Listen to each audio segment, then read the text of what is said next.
Merci beaucoup, Bouchra. Avant tout, bonjour. Je me présente pour ceux qui ne me connaissent pas. Comme elle vient de le dire, je suis un adore. Je m'appelle Dr Walid Omar, endocrinologue, diabétologue, nutritionniste.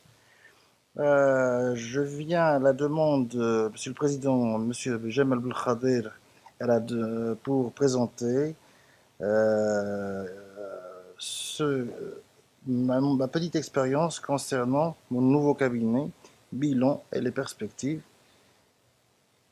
qui s'ensuivent. Dans la première diapo, nous parlerons d'une nouvelle vision. Une nouvelle vision de l'endocrinologie, diabétologie et nutrition, avec des consultations hyper spécialisées et les perspectives d'avenir.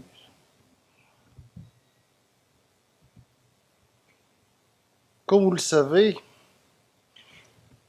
c'est quoi une consultation hyper spécialisée finalement? C'est une consultation où l'endocrinologue est impliqué à 100%, où l'endocrinologue fait une sous-spécialité et qui en devient médecin référent tout en gardant sa spécialité d'endocrinologie. Donc l'objectif, c'est qu'il soit médecin référent dans sa région. Donc cet objectif fait que nous devrions peut-être aller à des cabinets de groupe pour être plus unis pour encourager notre spécialité. Bien sûr, nous serons spécialistes dans tous les domaines concernant la thyroïde, donc concernant l'endocrinologie. Nous ne traitons pas que la thyroïde et le diabète, nous traitons autre chose.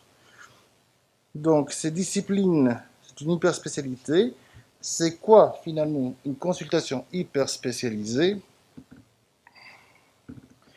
C'est une approche plus approfondie des pathologies endocriniennes grâce à une médecine de pointe et un médecin référent.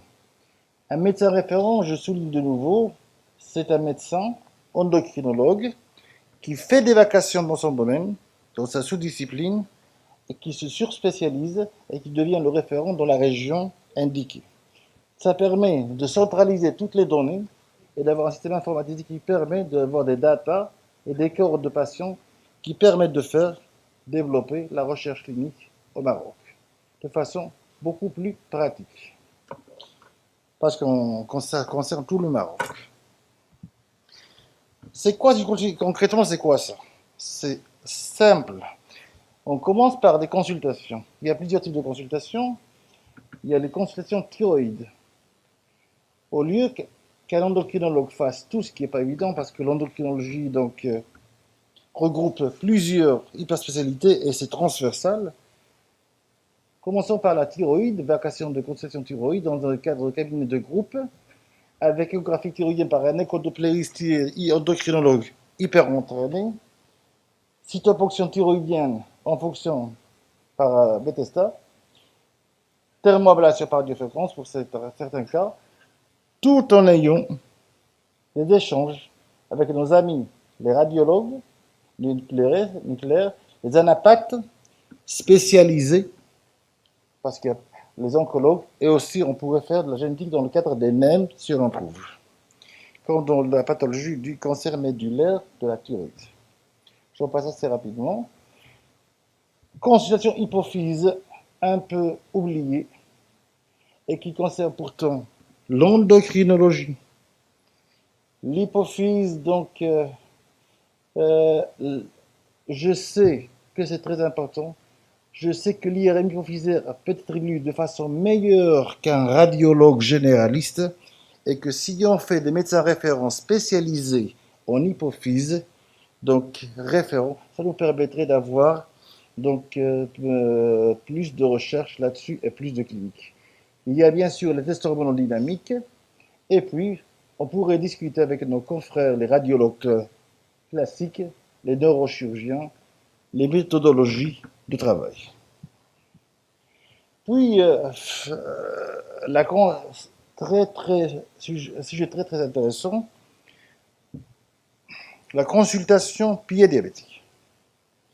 La consultation pied-diabétique, comme vous le connaissez, dans la déclaration de Saint-Vincent 1989, On parlait d'une amputation toutes les 30 secondes.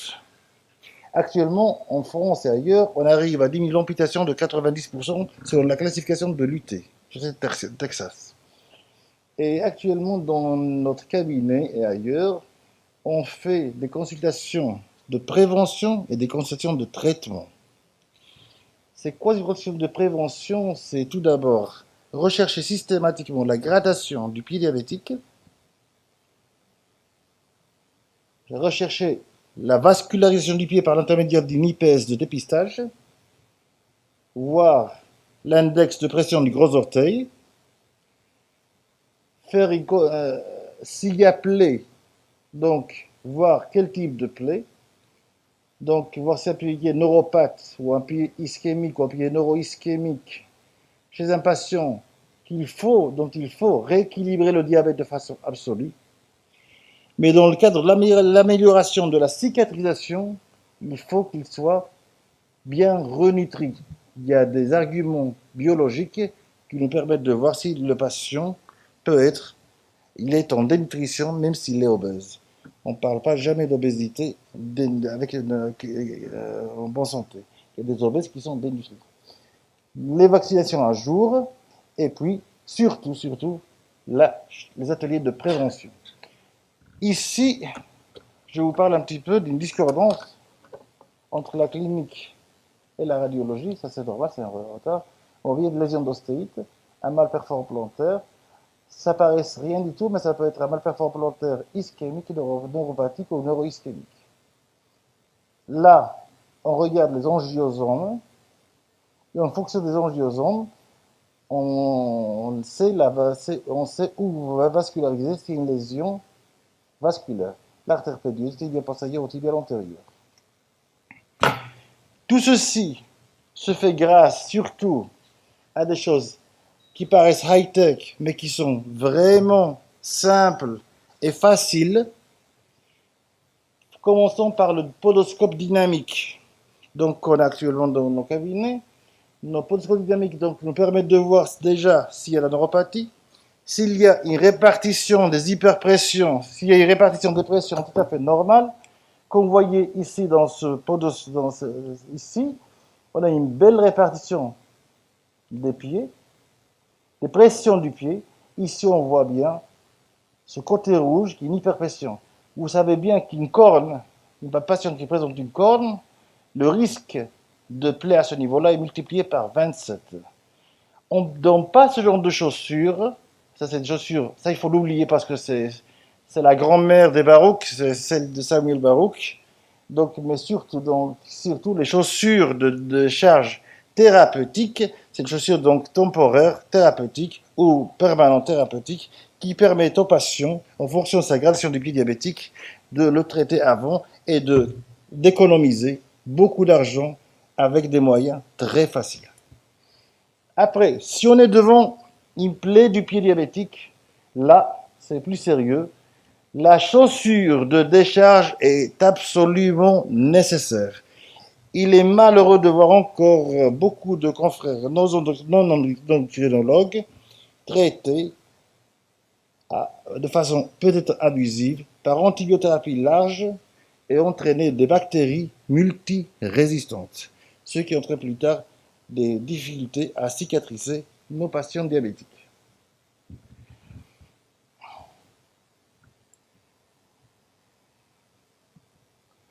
Donc, je vous dis ce que j'ai, hein, je n'ai pas tout grand-chose, mais donc, j'ai un échodoppler, mais j'ai aussi donc, le cysto. Vous connaissez tous le cysto, parce que on a malheureusement beaucoup d'IPS et tout le monde sait que dans la pathologie diabétique, on a beaucoup de médiacalcose.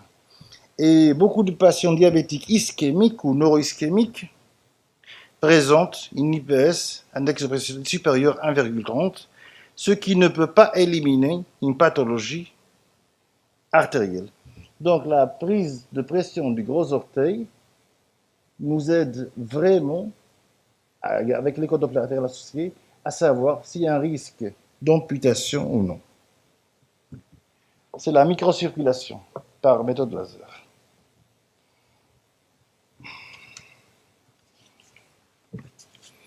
Donc, après les consultations classiques que nous avons discutées, nous passons à un nouveau sujet d'actualité à mon avis. Il s'agit du sommeil. L'insomnie est une épidémie de souffrance silencieuse, dit Charles Morin, qui est psychologue en France et qui s'occupe beaucoup de la pathologie due au sommeil. Comme vous avez dû entendre parler dans les pays tels que l'Europe, les États-Unis ou chez nous aussi, les jeunes se privent de plus en plus de sommeil pour avoir de meilleures performances intellectuelles et pour avoir un meilleur rendement. Dans le cadre de cette actualité, nous devons, en tant qu'endocrinologue, de connaître ce sujet qui a un lien étroit avec le diabète, notre spécialité, comme nous allons le voir dans les diapositives suivantes. Donc, une consultation insomnie est nécessaire chez le diabétique. Une consultation SAOS, polysomnographie, PV et autres, et TIL et TM. Voilà un patient qui est porteur d'un polysomnographe, patient où on va voir plus tard qu'il y a une relation étroite entre le SAOS et le diabète. Quel est le lien avec le SAOS, avec le sommeil? Le risque de diabète de type 2 et d'obésité est énorme, dû à la dette du sommeil, dû à la qualité du sommeil. Il y a même, et ça j'étais étonné, il y a même un lien avec le diabète de type 1. Après, on parlera bien sûr de l'endocrinologie, la relation de l'endocrinologie avec le sommeil et la relation de l'obésité avec le sommeil. Voilà. Donc, l'endocrinologie, dans un premier temps, on va parler donc du diabète. Donc, il y a un lien de causalité par la privation de sommeil. Plus encore, donc, une privation augmentée de SAOS chez le diabétique de type 1. Là, je vous montre de façon simple donc que plus il y a privation de sommeil, plus il y a augmentation du risque d'avoir une obésité qui dépasse, si vous regardez ici, 1,5, le ratio, 1,5, avec un intervalle de confiance qui est tout à fait dans les normes. Et chez nos enfants, et ça c'est encore plus dangereux, chez nos enfants, il est à 2,15. C'est-à-dire que nos enfants et les adolescents seront plus à risque de présenter une obésité aussi liée au sommeil. Il en est encore de même pour le diabète de type 2, où on voit un lien de causalité directe qui est de 1,45, durée de sommeil 1,40, 1,55, insomnie d'endormissement. Et donc on voit bien, et s'il a en plus des apnées du sommeil, le risque relatif de développer un diabète type 2 est de 2,02. Ces trois méta-analyses assez récentes. Et à ma grande surprise, et moi le premier, c'est que je vois dans un journal du Diabetes Index Complication que le syndrome d'apnée du sommeil est fréquent chez le diabète de type 1. Très rapidement, je vous montrerai donc on a une prévalence de 46% de diabète, de SAOS, chez le diabète de type 1, avec prise en compte de l'IMC, en analyse multivariée, où on trouve une prévalence de 32%. Donc même à IMC normal, on a un risque de développer un diabète de type 1. Après la diabétologie, donc on va essayer de survoler un petit peu notre chère endocrinologie, qu'on doit tous aimer, parce que c'est une belle spécialité. Donc, on regarde un patient. Je prends l'exemple d'un médecin de garde, parce qu'on a quand même des médecins qui font des gardes chez nous, au Maroc. Donc, un médecin qui dort normalement, ou, ou une personne qui dort normalement, un médecin en privation de sommeil, ou un patient en privation de sommeil, pardon, et ici un médecin en récupération de sommeil, par exemple après une garde. Vous regardez assez bien, et il y a ici des gens qui connaissent très bien ça, donc vous regardez qu'il n'y a pas de variation du cortisol par le cycle nictéméral. Par contre, et ça c'est important, donc c'est très connu, mais alors, par contre, durant le sommeil, il y a des sécrétions pulsatiles importantes d'hormones de croissance. Ces sécrétions sont autant importantes que le sommeil long et profond. Donc, dans le sommeil long et profond, il y a les ondes delta. Donc, on voit, et c'est les ondes qui. Et donc, ici, après, on voit que quand il y a privation, il y a disparition complète de la sécrétion d'hormones de croissance, d'où l'intérêt de l'importance du sommeil.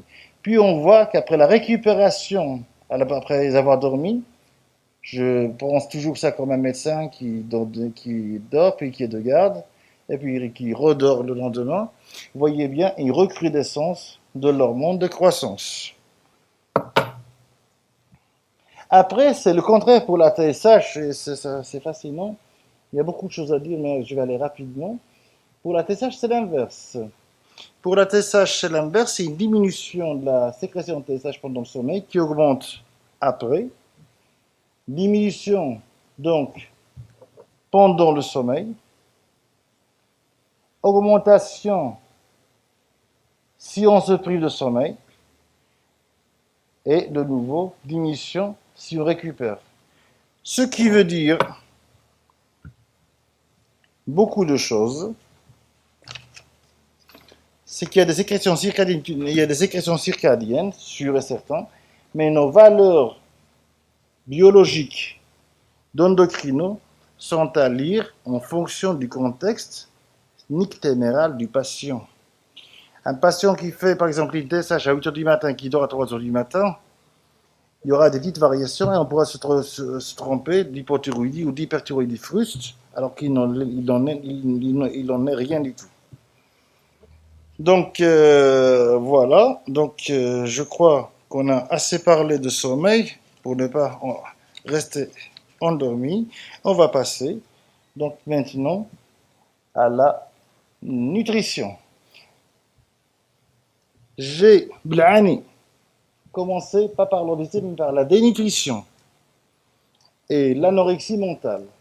Parce que dans les journaux People au Maroc, nos jeunes adolescentes essayent de plus en plus de ressembler au top modèle. Ce qui fait qu'on a de plus en plus de consultations en psychiatrie. Les jeunes adolescentes, quand on leur fait la feuille de surveillance alimentaire, on voit un déficit important des apports caloriques ainsi qu'énergétiques selon l'équation de Harris et Benedict. Donc on doit travailler. C'est plus l'affaire que des psychiatres. C'est l'affaire des endocrinologues en relation avec les psychiatres. Parce que nous, donc, on doit s'occuper dans nos cadres de consultation avec nos diététiciens de cette pathologie-là. Il en est de même pour l'obèse dénutrie. On a beaucoup de personnes âgées qui sont dénutries. On regarde simplement le bilan normal, mais si on regarde le dosage plus important, on voit qu'il y a de la dénutrition chez nos patients diabétiques. D'où des infections à répétition. Ne pas oublier, et on est là pour ça, de faire un bilan endocrinien pour éliminer d'autres pathologies. Maintenant, passons à ce qui est très intéressant dans un cabinet de jour. Donc, nous, diabétologues, nous tous, nous ne soignons pas un chiffre, nous soignons un patient. Et donc, quand quelqu'un vient avec une glycémie 1,45, je lui dis d'aller voir le laboratoire, pas le médecin. Donc, on doit regarder le patient, voir s'il est prédisposé à faire des complications macro-microvasculaires, le diabète rentrant dans le cadre de ces complications, donc prise en charge des facteurs de risque cardiovasculaire tels que l'hypercholestérolémie et d'autres facteurs d'hypertension, faire un échodoppler supraortique pour éliminer les risques d'AVC, faire un Doppler artériel, un échodoppler des membres inférieurs. Bien sûr, et ça j'insiste beaucoup parce qu'on a beaucoup d'amputations chez nous encore, la neuropathie diabétique, par le monofilament de 10 mg, et la gradation du pied pour la prévention. Puis, regardez la néphropathie et la rétinopathie diabétique. J'insiste sur une chose, sur le rétinographe. De plus en plus, et ça c'est très ancien, mais ici il y a une petite résistance à l'introduire, le rétinographe permet de mieux traiter les patients, de dépister les patients ayant une rétinopathie diabétique. Si le patient, chez l'endocrinologue, fait un rétinographe, qu'il voit qu'il est normal, ça diminue de façon beaucoup plus importante le nombre de patients qui auront une rétinopathie diabétique.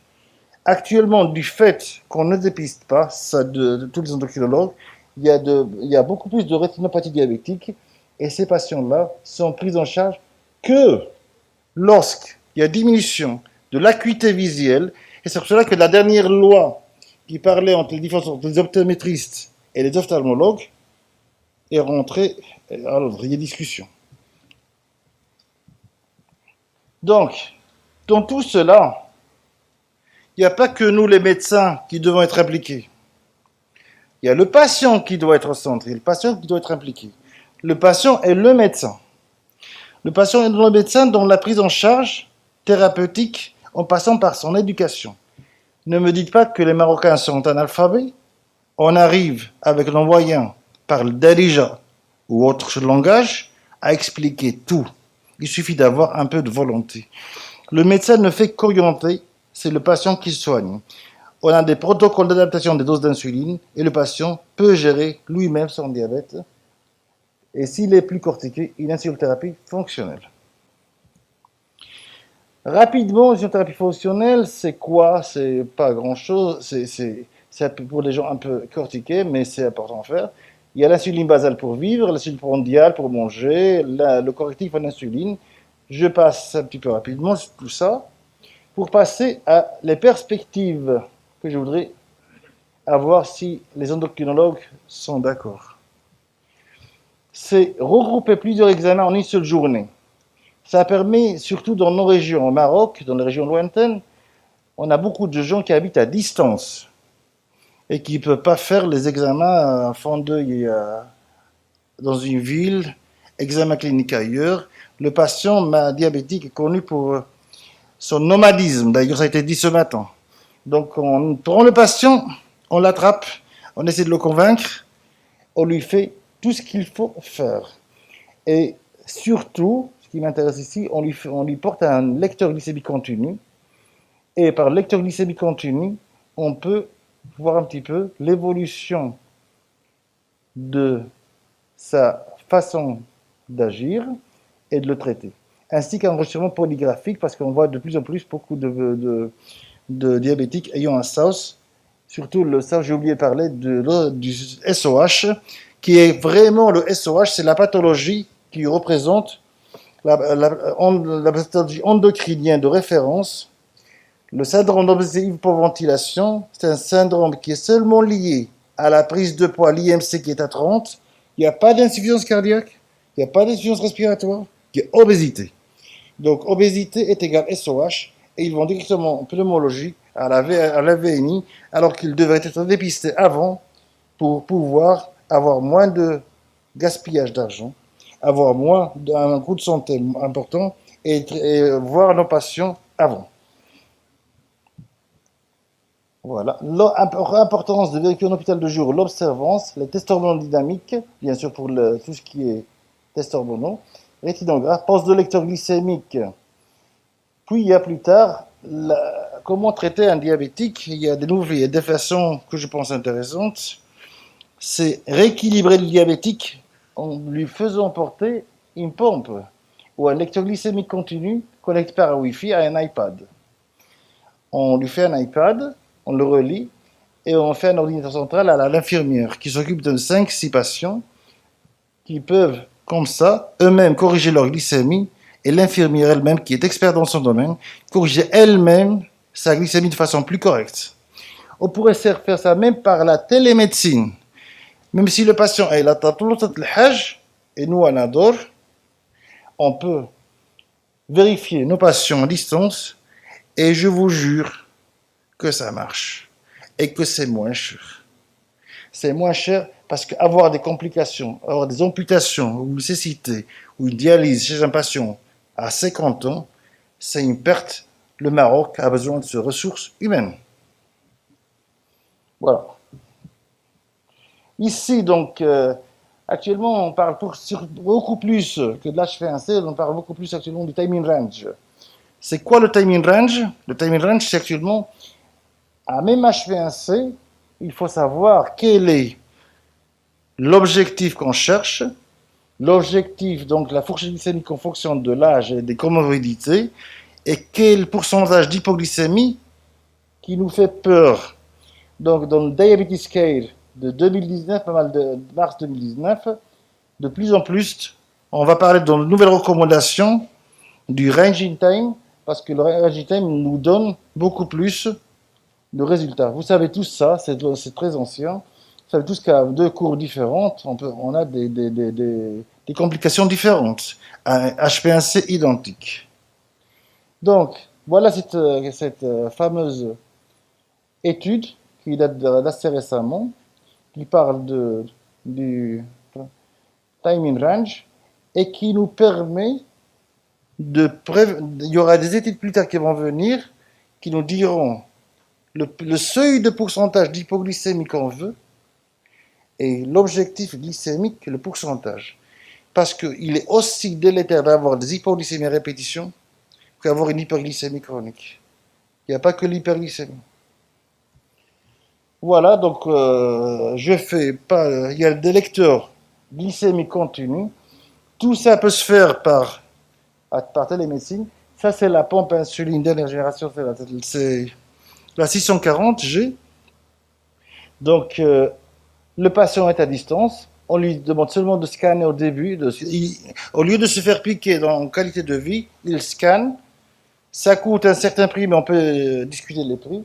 Et ça diminue les risques. Et c'est efficace. Regardez. L'étude Impact de 2016 et l'étude Replace.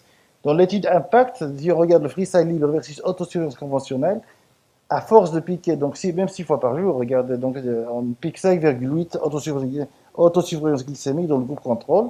On arrive à améliorer la qualité de vie, réduire de 38% le temps passé en hypoglycémie, y compris la nuit, ce qui est très important, sans détérioration de l'hémoglobine glyquée.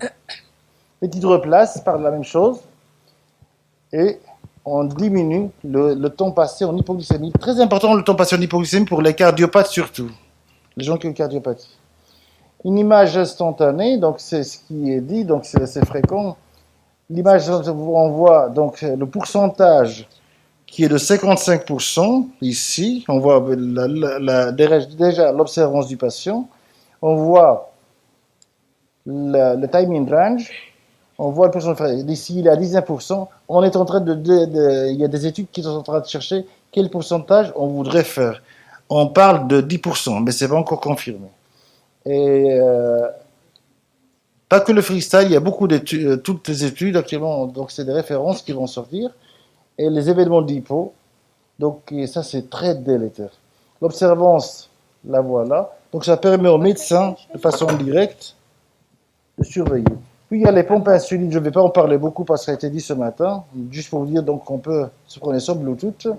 On peut prévenir les hypoglycémies, arrêt avant hypoglycémie. Donc, nos objectifs, finalement, c'est quoi? C'est des centres de référence au Maroc. C'est des cabinets de groupe au Maroc, où l'endocrinologue serait le médecin référent, dans des cabinets de groupe, où l'endocrinologue serait la référence, bien dans sa spécialité, tout en restant endocrinologue. Donc l'endocrinologue, c'est pas monsieur glycémologue, il a beaucoup de travail à faire, il y a des choses. Et des discussions de cas complexes avec réunions de concertation pluridisciplinaires. On peut regrouper même des cas rares pour les inclure dans des études cliniques au Maroc. Et on peut faire, ça c'est très important, surtout ici nos amis qui font du retard de croissance, Donc, on peut inclure aussi les tests hormonodynamiques, les trousses. Les trousses, on aurait bien voulu que les trousses soient pratiquement les mêmes par choix de nos maîtres, de nos professeurs ou par les chercheurs pour travailler de la même façon, les mêmes kits. Et rétablissement du décalage entre l'administration sanitaire et les moyens financiers avec les nouvelles technologies. C'est ce qu'on appelle une technologie up-to-date. Avec ce qui paraît être high-tech, le coût de santé va diminuer. Donc, on peut faire et c'est faisable. En conclusion, si on fait une prise en charge multidisciplinaire avec des rencontres interrégionales, chacun dans sa région, et une prise en charge, ça permet de voir une prise en charge optimale qui permet une réduction des complications et donc un coût moindre pour pour la société. Et la prise en place par nous-mêmes de médecins référents surspécialisés. Donc voilà le centre. Voilà, ici c'est des consultations hyper spécialisées, chacun dans sa spécialité. Voilà, ici je vous montre l'IPS rapidement, le cysto. Ça c'est la salle du pied diabétique. Ça c'est la salle d'exploration hormonodynamique. Ça c'est la salle de réunion d'éducation thérapeutique et aussi que pour l'instant que je mets aussi pour les staffs parce que les moyens financiers sont pas très élevés. Et mon équipe que je remercie bien d'apporter avec moi et merci beaucoup pour votre attention.